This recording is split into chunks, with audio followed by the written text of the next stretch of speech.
American Psycho, a film from the year 2000 based on the 1991 novel of the same name, was supposed to be the movie that killed Christian Bale's acting career. As a matter of fact, it almost did, until Christopher Nolan decided Bale would make a good Batman. You can debate that one in the comments below. What I want to talk about is one moment, one scene that I think perfectly encapsulates the entirety of the movie in just 2 minutes. The scene has rightfully been made iconic, and has been parodied to death.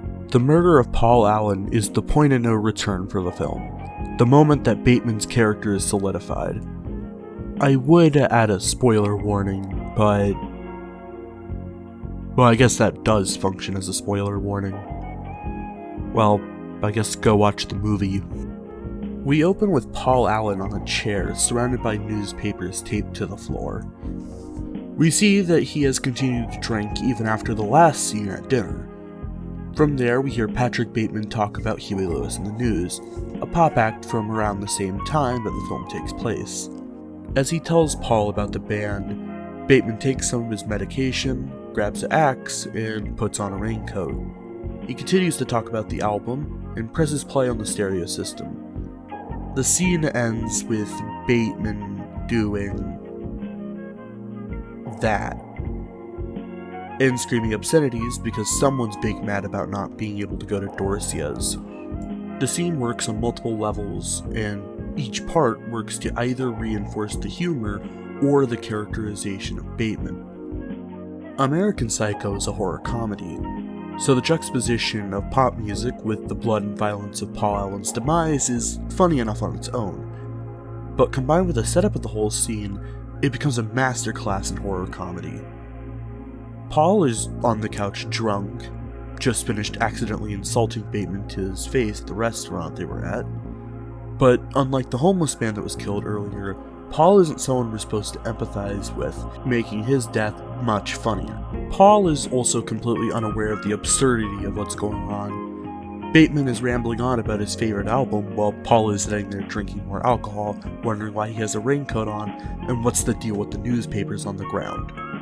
The whole scene is bizarre, even without the context of the rest of the film. On my first viewing, I absolutely lost it.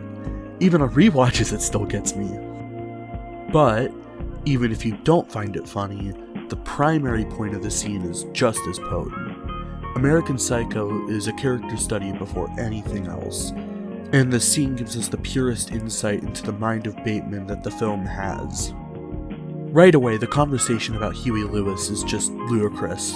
Bateman's trying to have an in-depth conversation with someone who's barely forming coherent sentences. The conversation is very one-sided, not only because one party has more alcohol than blood in their veins, but also because Bateman sounds like he's repeating what he read in some review instead of telling Paul his genuine thoughts. It feels to me Bateman's trying to find some type of humanity in the art with the help of magazine and newspaper reviews. This, however, has the unintended effect of making him seem far more alien. Everything that makes this scene funny makes him appear less self-aware.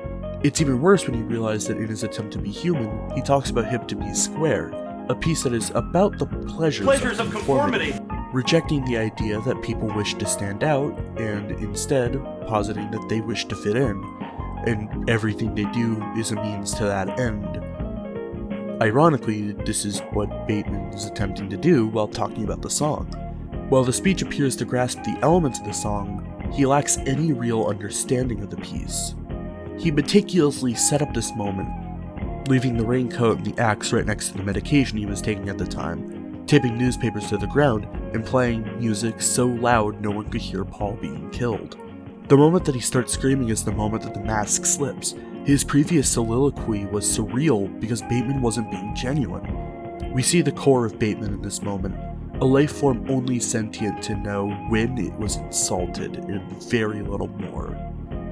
The scene is not only funny, it also furthers the plot and shows us the core of Patrick Bateman and how he copes with his fundamental insecurities.